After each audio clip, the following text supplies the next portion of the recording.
नहीं, एक minute, hold on, मैं यही कहूँ, ये मैं यहाँ रोक कर आपको पूछना चाहूंगा। आपने कहा कि वो अपने जमाने के एतबार से वो बिल्कुल ठीक थे, हमारे जमाने के एतबार से वो ठीक नहीं है, इसकी दलील क्या है?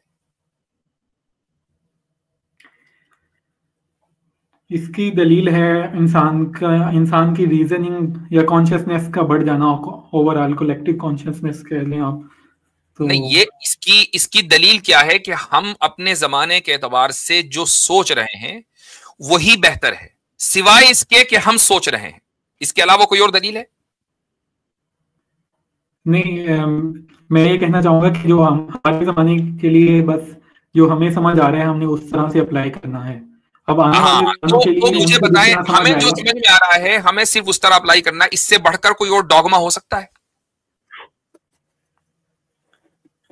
नहीं, ये डॉगमा तो ना हुआ ना, ये तो आपने मेरे भाई, एक्सेप्टेंस की है बढ़कर और अपनी। डॉगमा क्या है? एक आदमी ये कह रहा है कि मुझे जो समझ में आ रहा है ना वही सही है, चूंकि मैं 2025 में जी रहा हूं, वही सही है चूंकि मुझे समझ में आ रहा है। इससे बढ़कर और डॉगमा क्या है? नहीं, इसको डॉगमा तो नहीं कहेंगे। डॉगमा ये कहेंगे कि अच्छा, फिर जो डॉगमा किसे आज के कहते हैं? दौर में भी आज के दौर में भी अगर हम कहें कि हम 1500 साल पहले वाले कवानीन को अप्लाई करेंगे तो हम जी, ये कहें, इसे कहेंगे डॉगमा डॉगमा। डॉगमा डॉगमा समझते हैं आप डॉक्टर साहब? डॉगमा ये है कि मैं किसी भी चीज को बगैर दलील के इसलिए मान लूं चूंकि मुझे अच्छी लग रही है, डॉगमा है। नहीं, डॉगमा मैं आपको बताता हूँ, मेरी डेफिनेशन ये है कि डॉगमा ये है कि आप ब्लाइंडली ये मान लें कि जो पहले 1500 साल पहले की जो दुनिया थी वो आज की दुनिया भी उसी ठीक, तरह से चलेगी। चले, सही है। अगर मैं ब्लाइंडली ये मानूं कि आज की जो दुनिया है वो मेरी समझ के एतबार से जो 2025 में है चलनी चाहिए, ब्लाइंडली ही मान रहा हूं, ये डॉगमा क्यों नहीं है? नहीं, ये जो आप मान रहे हैं ये मैं ब्लाइंडली नहीं मान रहा हूँ। सिर्फ फर्क 1500 साल और 2025, यानी जमाने का फर्क हुआ ना। काम आप भी वही कर रहे हैं, हम भी वही कर रहे हैं, आपके एतबार से हम तो डॉगमा का शिकार और आप ना हो। आप एक जो अगर ये बात है कि आप रिग्रेसिव दलील के मुताबिक कर रहे हैं तो मैं वही तो पूछ रहा था आपसे, मुझे वो दलील दीजिए कि जिसकी बुनियाद पर आप ये कहते हैं कि 2025 का जो मॉरल इंटरप्रिटेशन है जस्टिस का वो ज्यादा बेहतर है। क्योंकि इंसान की कॉन्शियसनेस इस लेवल पे है जहाँ पे अभी हम हैं। अगर कोई कहता है कि हम 1500 साल पहले वाली कॉन्शियसनेस के रूल्स आज की हायर कॉन्शियसनेस वाले इंसान की सोसाइटी में अप्लाई करेंगे तो ये आपका ये आप मेरी होगा। बात समझ नहीं पा रहे, मुझे हैरत है कि आपकी जो फील्ड है वो उसके एतबार से तो आपको मेरी बात फौरी तौर पर समझ में आनी चाहिए। ये सवाल कि हमारी कॉन्शियसनेस हायर है, इसकी दलील क्या है, मैं वो मांग रहा हूं इतनी देर से। क्योंकि अदर देन इसकी other than other than being ahead in time, आपके पास कोई दलील नहीं है कि हमारी कॉन्शियसनेस हायर है? हाँ, मेरे पास ये दलील है कि आज हम लोगों को उनके बिलीफ सिस्टम छोड़ने पर नहीं कत्ल करते। ओके, जो भी ये दलील है, ठीक है। कसर भाई, आपने लेकिन माइक अनम्यूट किया, I think you want to say something. लेकिन लेकिन जी 1500 मैं साल ये पहले बिलीफ 1500 सिस्टम को साल चेंज करने पे मार देते थे। जी जी जी, मैं ये 1500 साल वाली बात जो है मैं इस पे बहुत ज्यादा एम्फसाइज कर रहे हैं। आप एथियस्ट हैं, मुझे बताइएगा कि बाय लॉ आप समझते हैं कि शराब पीने की इजाजत होनी चाहिए?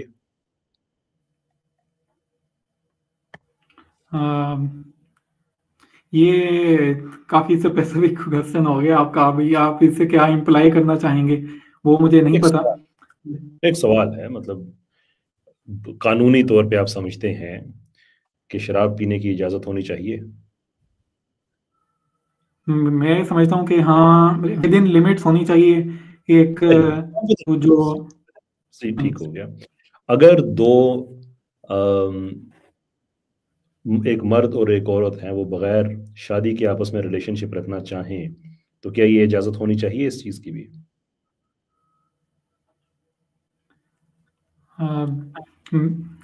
आप मेरे ख्याल से होनी चाहिए इसकी इजाजत। ठीक है, लेकिन मैं मैं आपको इस चीज को पसंद नहीं करता हूँ वैसे।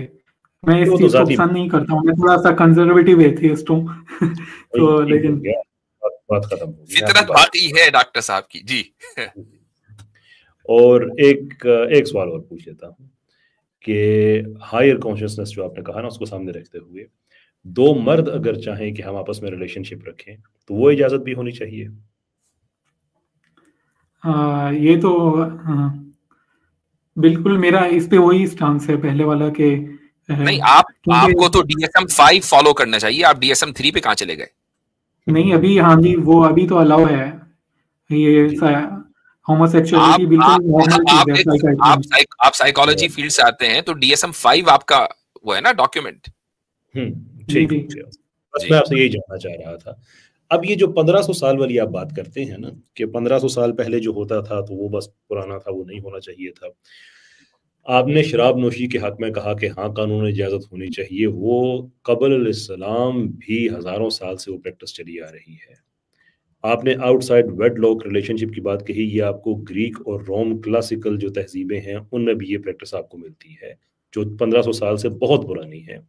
आपने हम जिन्स परस्ती के बारे में कहा कि ज़ाती तौर पे आपका जो व्यू है लेकिन कानूनी तौर पे आप उसकी हिमायत करते हैं कि होनी चाहिए, ये भी आपको ग्रीक कल्चर के अंदर हज़ारों साल पुरानी मिलती है। जबरदस्त। ये जो आपका जो दलील है ना कि हम मॉडर्न हो गए, ये हो गए हैं, ये अच्छा मज़े की बात है कि इनमें से अक्सरियत प्रैक्टिसेस ज़माने जahiliyyat में मिलती थी। तो आप जिसे मॉडर्निटी कह रहे हैं वो हमारे ज़माने जahiliyyat में है। आज ये जो ओनली फैन पे औरतें रिकॉर्ड कायम कर रही हैं कि इतने मर्दों के साथ हम रखते हैं ताल्लुक, ये इस्लाम से पहले उन्हीं अरबों में, यानी कि वो, मैं ये नहीं कह रहा कि वो इस्लाम से कोई 10,000 साल पुरानी बात कर रहा हूँ, उसी ज़माने में जो जो होता था ना, कबीले की जो औलाद होती थी कि एक औरत के 8-8 मर्दों के साथ ताल्लुक होते थे। जब बच्चा पैदा होता था तो कबीले के सियाने आके बच्चे की जो वो क्या फाशनासी, वो उनको एक इल्म होता था, अरबी में पता नहीं उसे क्या कहते हैं, उसकी बेस पे वो डिक्लेयर करते थे कि फलां का बच्चा है, अदरवाइज होता था सारे कबीले का बच्चा है। मतलब ये वो सारी चीजें हैं जिसको आप मॉडर्निटी कह रहे हैं, हम उसको ज़माने जahiliyyat कहते हैं। तो ये 15 साल वाला ताना हमें ना दें, आप हज़ारों साल आउट ऑफ डेट हैं। जी, तो अब ये जो आपने मेरी पूरी बात का खुलासा ये हुआ कि जिस कॉन्शियसनेस को आप हायर कॉन्शियसनेस कह रहे हैं वो तो लोअर निकली, क्योंकि वो तो हजारों साल वाली जो बात है आज उसी को रीइंस्टेट कर रही है। जी, ये इन्होंने अच्छा एक पॉइंट उठाया है।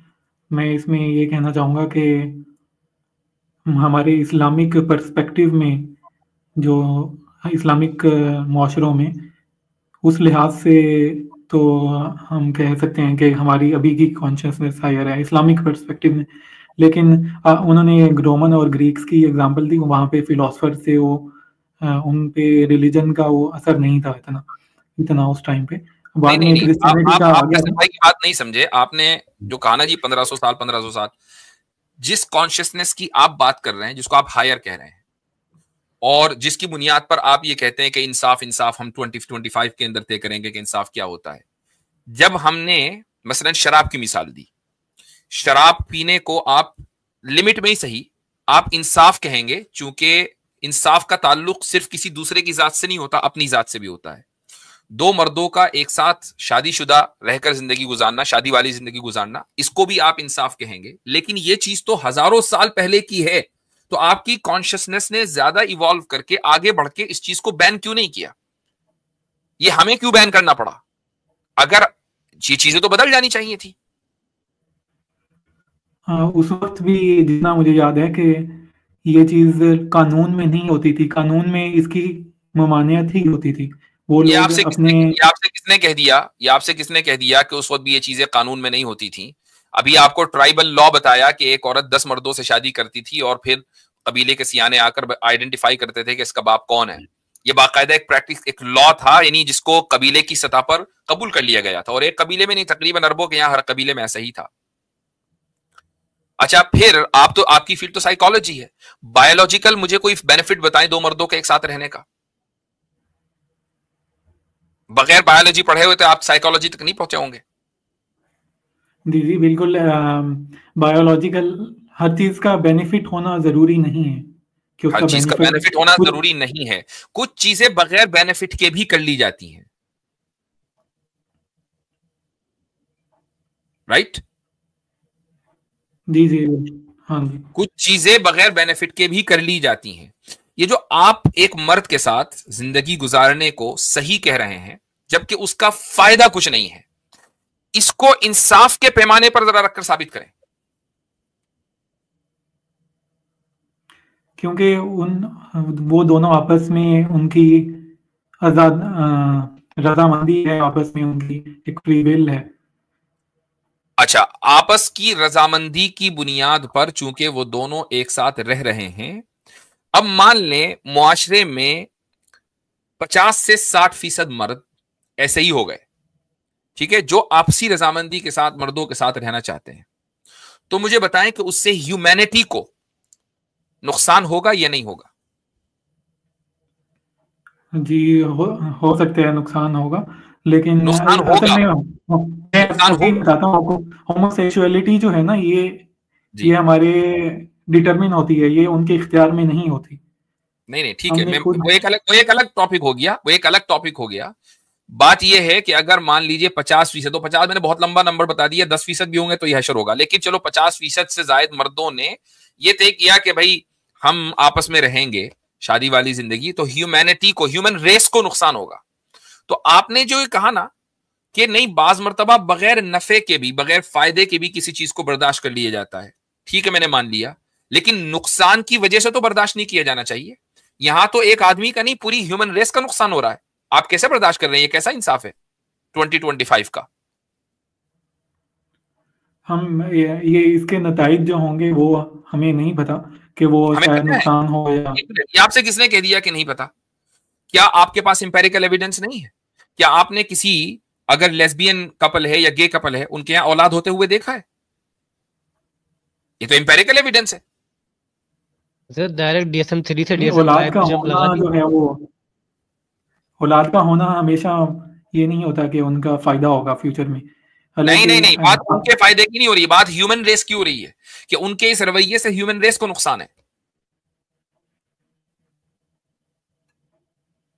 तो जिस अमल से ह्यूमन रेस को नुकसान हो, आपकी सो कॉल्ड हायर कॉन्शियसनेस उसको अलाउ कर रही है। ये किसी हायर कॉन्शियसनेस है भाई? वो आप बात सही कर रहे हैं, अगर इतनी परसेंटेज हो जाती है तो गवर्नमेंट्स को कुछ ना कुछ रूल्स अप्लाई करने होंगे। फिलहाल तो गवर्नमेंट ये रूल अप्लाई कर रही है कि इस अमल को नॉर्मलाइज किया जाए। अब मैं आपको बताता हूं एक चीज, 1960 में आप चले जाएं, अमेरिका में सेक्सुअल रेवोल्यूशन आया, उस वक्त तक के जिना नॉर्मलाइज नहीं हुआ था, 60s के बाद जिना नॉर्मलाइज हुआ। अब नॉर्मलाइज होते होते होते होते यहां तक पहुंच गया कि अमेरिकन या यूरोपियन सोसाइटी में 50% से ज्यादा मर्द और औरतें जानी होते हैं कि नहीं होते? खुद बताइए, होते हैं? होते हैं। अब अगर 2020 में या इन लास्ट 10 सालों में होमोसेक्सुअलिटी को नॉर्मलाइज किया गया, तो आज से 50, 60, 70 साल के बाद 50% से ज्यादा लोग होमोसेक्सुअल्स होंगे, जिस तरीके से लोग 50% से ज्यादा लोग जानी है। जी, अगर ऐसा होता है तो फिर इन गवर्नमेंट्स को कुछ ना कुछ इकदाम करने चाहिए। तो वो इकदाम अगर 1400 साल पहले हमने कर लिया, तो भाई हम तो हम तो हाईएस्ट कॉन्शियसनेस है, फिर हम तो पहले इकदाम करके बैठे हैं। नहीं, असल में आपने जो इकदाम किया था वो बिल्कुल उनको सिरे से, आपका इकदाम जब आएगा, जब जब जब चिड़िया खेत चुग गई होगी। हमने तो आपने पहले उनका इकदाम इस तरह से किया है कि आपने उनको जिंदा जलाया।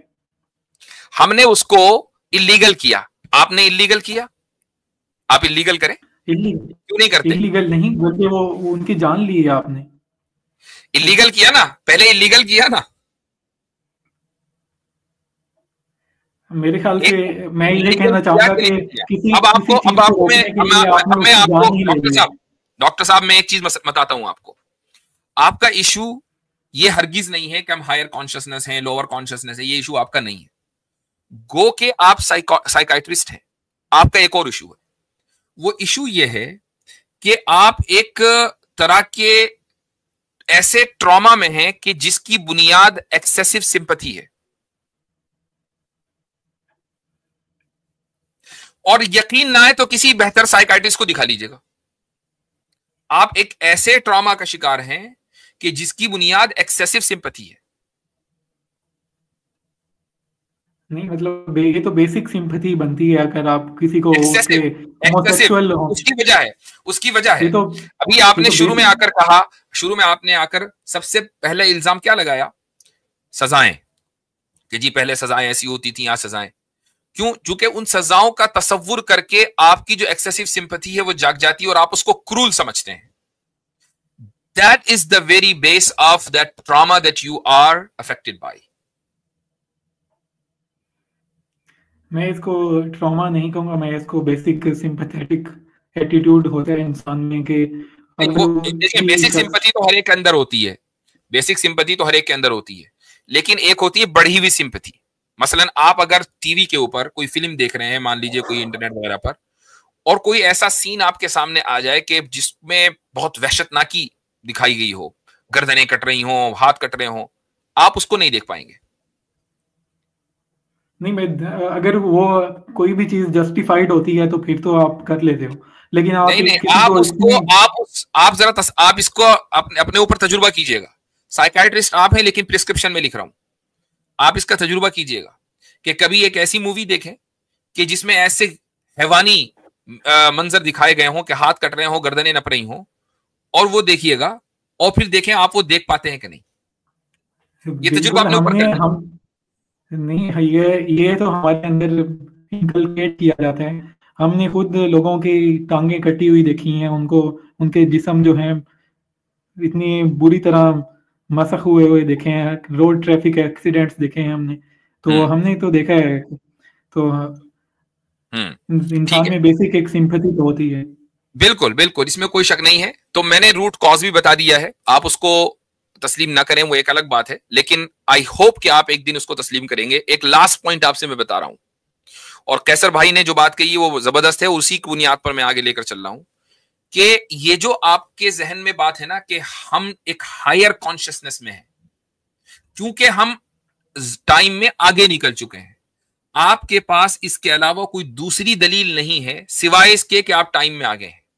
यानी टाइम को आपने कॉन्शियसनेस की बुनियाद बनाया कि जो टाइम में पीछे होगा वो लोअर कॉन्शियसनेस वाला होगा, जो टाइम में आगे होगा वो हायर कॉन्शियसनेस वाला होगा, और यही बुनियादी गलती है। और इसी को मैं एक डॉगमेटिक बिहेवियर कहता हूं कि टाइम कोई दलील नहीं है। Time is just time. Time define नहीं करेगी कि कौन बेहतर है और कौन बदतर है। मैं भी इस बात को मानता हूं कि टाइम डिफाइन नहीं करता है, बल्कि इंसान की सोच और उसकी फिलॉसफी और दूसरे के लिए जो हमदर्दी है और इसकी बुनियाद पे बनाए हुए जो एक कल्चरल या सोशल कॉन्ट्रैक्ट्स हैं, वो इंसान की हायर कॉन्शियसनेस के लिए रिस्पॉन्सिबल हैं, चाहे वो किसी भी जमाने में हो।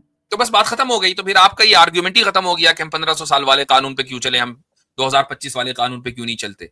तो अब टाइम को बीच में लेकर आइए, आप 1500 साल 1400 साल की बात ही ना करें।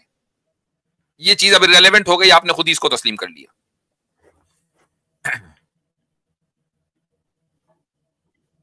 जी, असल में बात वो मेरा मसला जो था, मुझे प्रॉब्लम था उस जमाने की सजाओं से जो मैंने बोल दिया, आपको कहने की जरूरत नहीं। This is called excessive sympathy trauma. आपको मसला उसके अलावा कुछ है ही नहीं, आपको मसला उसके अलावा कुछ है ही नहीं। और डॉक्टर इसरार साहब को आपने सुनकर जो ये अक्स किया, चूंकि डॉक्टर साहब के यहां सबसे ज्यादा जोर निजाम पर है, डॉक्टर साहब को सुनते हैं निजाम के ऊपर है।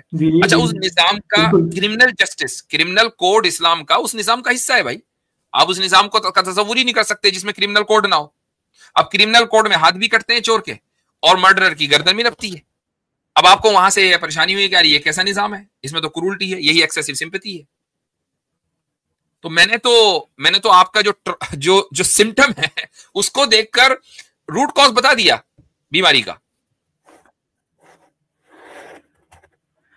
मेरे ख्याल में तो इंसान में जो बेसिक सिंपैथी है वो प्रायर होनी चाहिए, और इस तरह की मतलब एक इंसान जो कि इसी तरह से पैदा हुआ है और उसकी टेंडेंसीज, सेक्सुअल ओरिएंटेशन शुरू से इसी तरह की थी, और उसकी बुनियाद पे उसको जिंदा अगर ये बात है कि हर इंसान में बेसिक सिंपैथी है और हर इंसान बेसिक सिंपैथी के साथ पैदा होता है, तो आप हरगिज ये ना कहें कि 1500 साल पहले जो सोल्यूशन था वो ठीक था, 1500 साल पहले भी गलत था।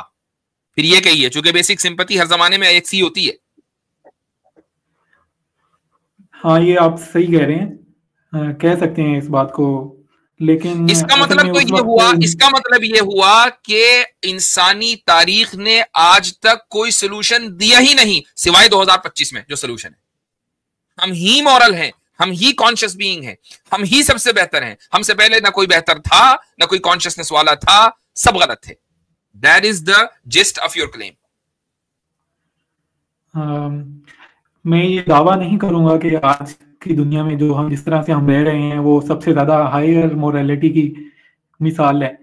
मैं ये दावा करूंगा कि हर हर, हर इंसान जो कि सोचेगा, फिलोसॉफिकली समझेगा, कल्चरल और सोशल कॉन्ट्रैक्ट को अगर हम बनाएंगे और उसके लिए रीजनेबली कोई रूल्स बनाएंगे, सोचते हुए इंडिविजुअल को और सोसाइटी दोनों को मद्देनजर रखते हुए, फिलॉसफी की बुनियाद पर, एम्पैथी सिंपैथी की बुनियाद पर बनाएंगे, वो चाहे जिस दौर में भी हो वो बेहतर हो जाएंगे लोग। आई डोंट नो क्या कह रहे हैं आप, लेकिन जो बात तो मैं पूछ रहा हूं, फिलॉसफी की बेस पे आप सोशल कॉन्ट्रैक्ट बनाएंगे और वो रीजनेबल होना चाहिए तो उसको लोग एक्सेप्ट करेंगे, ये आपकी बात की समरी है। नाउ यूजेनिक्स जो कि एक कल्चरल मूवमेंट थी, एक फिलॉसफी की बेस पे कि आपने अच्छे सुप्रीम रेस के लोग क्रिएट करने हैं, उसकी बात को एक फिलोसोफर की बात से इन्फ्यूज करके, यानी कि नीत्शे, और उसके साथ बेचारे के साथ भी ज्यादती हुई। बहरहाल हिटलर के पास जो इन्फॉर्मेशन पहुंची थी वो नीत्शे वाली भी थी और यूजेनिक्स वाली भी थी। उसकी बेस पे उसने एक सोशल कॉन्ट्रैक्ट ऐसा क्रिएट किया कि हमें जो अनडिजायरेबल लोग हैं सोसाइटी के, उनको पर्ज करके एक बेहतर सोसाइटी क्रिएट कर सकते हैं, which seemed very reasonable so far as atheism is concerned। तो उसकी वजह से उसने रोमन जिप्सीज और बहुत यहूदी हैं उनका कत्लेआम किया। इस सारी बात में आप एथियस्टिक व्यू पॉइंट से बताएं कि उसने क्या गलत किया। ये इसमें सारी मैंने वही आपने म्यार दिया, उसने इंसानी हमदर्दी को ट्रैम्पल किया है। आपने वैसे जो फिलॉसफी की एग्जांपल दी है, मैं बोल सकता हूँ? जी जी जरूर। आपने जो फिलॉसफी भी आपस में कंपटीशन रहता है, फिलॉसफर्स का भी, कम्युनिस्ट भी होते हैं, कुछ इंडिविजुअलिस्ट होते हैं, तो मेरे ख्याल में वो तो ये तो प्रॉब्लम चलता ही रहेगा, ये प्रॉब्लम चलता ही रहेगा, क्योंकि इंसान ने तो अपने सोच के मुताबिक। मैं आपसे ये जानना चाहता हूँ कि जो कम्युनिस्ट होते हैं वो एथियस्ट भी होते हैं? वो एथियस्ट भी हो सकते हैं, एथियस्ट होना जरूरी भी नहीं है। जरूरी नहीं है, पर प्रॉब्लम ये है कि जो कम्युनिज्म है बुनियादी तौर पे, कम्युनिज्म या सोशलिज्म, ये दोनों, असल तो सोशलिज्म है, देन सोशलिज्म अचीवेबल चीज़ है, उसके बाद कम्युनिज्म बहुत ज़्यादा आइडियलिस्टिक चीज़ है। लेकिन हमारे पास जो उसकी मॉडर्न रेंडिशंस हैं वो मार्क्सिज्म कहलाती हैं। और कार्ल मार्क्स का ये कहना है कि जो एथियज्म है और जो सोशलिज्म है ये दोनों इकट्ठे ही स्टार्ट होते हैं, और वो होना जरूरी भी है इसलिए कि वो डायलेक्टिकल मटीरियलिज्म के फलसफे पे खड़े हुए हैं, हेगेलियन व्यू पे। और जो डायलेक्टिकल मटीरियलिज्म है उसमें प्रॉब्लमैटिक पार्ट डायलेक्टिक्स नहीं है, प्रॉब्लमैटिक पार्ट मटीरियलिज्म है, इसलिए कि मटीरियलिज्म है ही मेटाफिजिक्स का डिनायल, इंक्लूडिंग जो नजरिया या अकीदा है वजूद खुदा पे, उसका इनकार है। देयरफॉर कार्ल मार्क्स बिल्कुल ठीक कहता है कि इल्हाद और कम्युनिज्म दोनों इकट्ठे स्टार्ट होते हैं। इसका मतलब ये है कि जो कम्युनिस्ट्स ने, यूएसएसआर ने जो एक्सपेंशन की सेंट्रल एशिया में 25,000 मसाजिद, 55,000 चर्चेज, लाखों मुसलमान और ईसाई उलमा का कत्लेआम, हुजूम जैसे कवानीन बना के मुसलमान औरतों पे पर्दे पे, उनके हिजाब करने पे पाबंदी, और उस पाबंदी का इनकार करने वाली औरतों का रेप, उनका मर्डर, ये सारा कुछ उन्होंने किया पर्टिकुलरली एथियज्म के नाम पे, इसलिए कि जो उनकी स्टेट पॉलिसी थी वो एथियज्म थी। ये डॉक्यूमेंटेड चीजें हैं। आप एथियज्म के व्यू को इस्तेमाल करते हुए इसमें से एक गलती भी नहीं निकाल सकते, एक जगह भी नहीं कह सकते कि फ्रॉम एन एथियस्टिक पर्सपेक्टिव यहां पे उन्होंने गलत किया है मोरल बेसिस पे। If there is something, educate us. जी बिल्कुल। आपने जो एग्जांपल दी है स्टालिन की या कम्युनिस्ट जो थे दूसरे भी, तो मैं उनको ऑन नहीं करता हूँ। उन्होंने जो किया है वो गलत किया है, वो इंसानी तरक्की या इंसानी, लेकिन मैंने आपकी जाती राय पूछी नहीं है, मैं आपसे एथियज्म का व्यू पूछ रहा हूँ, वो हमें बता दीजिए। एथियज्म में इस तरह से होगा कि इंसान खुद अपनी अकल से इंटरप्रेट करेगा मोरालिटी और एथिक्स को बनाएगा, उसकी कुछ कुछ लोग उसकी गलत इंटरप्रिटेशन करेंगे, उस जिस तरह कम्युनिस्ट ने की, ज्यादातर कम्युनिस्ट ने जिस तरह से गलत इंटरप्रिटेशन की ह्यूमन रीजन को बुनियाद बना कर।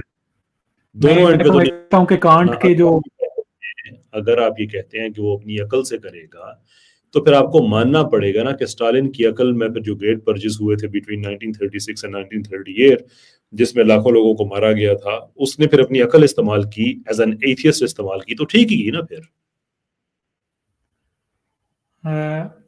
मैं अकल को एक पोटेंशियल के तौर पे तस्वुर करता हूँ, और उस पोटेंशियल को गलत और पॉजिटिव दोनों तरह से यूज किया जा सकता है।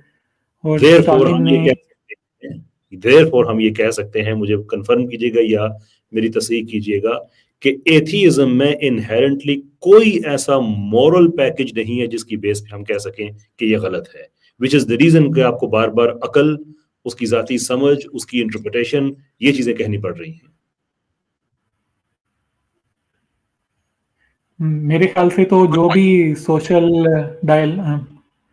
डिस्कशन होती है वो इंसान आपस में एक दूसरे से मुकालमा करके ही करते हैं, और उसमें चाहे वो रिलीजियस लोग हों या फिर एथियस्ट हों, तो दोनों अपनी अकल को इस्तेमाल करके रिलीजन की इंटरप्रिटेशन करते हैं या फिलॉसफी की इंटरप्रिटेशन करते हैं। तो उसके नतीजे में दो और दो चार होते हैं। जो बात आपने कही वो भी दुरुस्त है, जो मैंने कही वो भी दुरुस्त है, लेकिन इन दोनों बातों का उस पॉइंट से कोई ताल्लुक नहीं है जो मैंने आपके सामने रखा है कि कोई एथीइज्म के अंदर ऐसा मॉरल पैकेज पाया जाता है जिसकी बेस पे आप कह सकें कि स्टालिन ने जो किया था वो गलत किया था।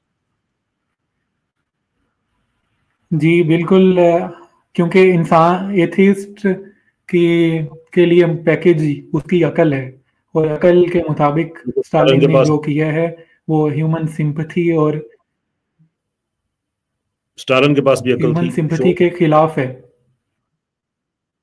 बट आप उसकी अकल को इंसानी सिंपैथेटिक जो किया, फिर बाय योर डेफिनेशन वो ठीक ही होगा ना फिर वो। कैसर भाई यहाँ पे ये सवाल भी उठता है ना, what do they mean by कि हाईली एजुकेटेड पीपल थे वो, डज दैट मीन? जी बिल्कुल, पढ़े लिखे लोग थे। इन्होंने डार्विनिज्म के मुकाबले में ये लोग लाइसेंकोइज्म लेके आए थे। लाइसेंकोइज्म के साइंसी तजर्बात की वजह से वहां पे कहत पड़ गया था। चले, मेरे ख्याल से डॉक्टर साहब ऐसा है कि आपको बहुत सारे सवालात दे दिए हमने, और इसके ऊपर आप रिफ्लेक्ट करें। यानी डॉक्टर इसरार साहब भी को सुनते रहें। आपने शुरू में कहा था बाकी और मौलवी तो मुझे समझ में आते नहीं है, और मुझे लग रहा है, मुझे अंदाजा हो गया कि क्यों समझ में नहीं आ रहे हैं। लेकिन बहरहाल ये 2-3 सवाल आपके सामने हमने रख दिए हैं।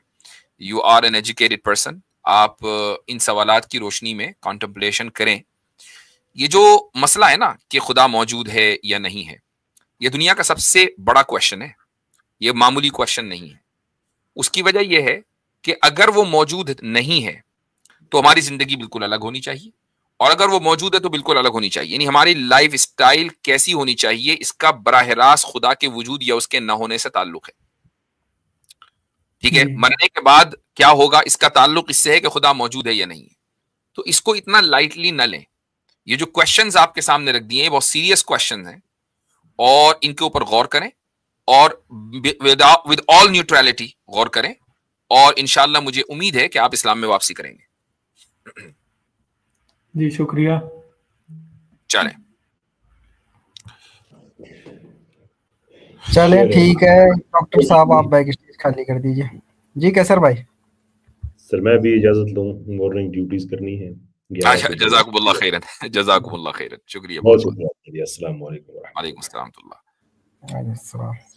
अच्छा भाई, तो अब हाँ, अब जो गैर मुस्लिम मौजूद हैं वो हैं, बाकी हम मुसलमानों को भी ले सकते हैं। जी हेलो, जी भाई। जी करम साहब, करम योगी साहब, आप तो ओशो के प्रस्तार लग रहे हैं। मैं 2 पॉइंट रखना चाहता हूँ। जी। पॉइंट नंबर 1, मेरे ख्याल से इस्लाम में पीस की कोई जगह नहीं है। इस्लाम इंडियन सब कॉन्टिनेंट में आया भी तो तलवार की जोर से आया है। मंदिर तोड़ना, वायलेंस, सेक्स स्लेव, बस यही सब लेके आया है। ठीक। और दूसरा ये मैं सवाल पूछना चाहता हूँ कि ये सवाल का दावा हुआ, अब सवाल रखें। जी हाँ, दूसरा पॉइंट यह रखना चाहता हूँ मैं जी कि एज ए सनातनी मेरे पास मोडलिटी से लेके नाट्य शास्त्र, भरत मुनि का लेके लिटरेचर में हर चीज है हम लोग के पास। तो जी एज ए सनातनी मैं इस्लाम क्यों कबूल करूँ कोई भी?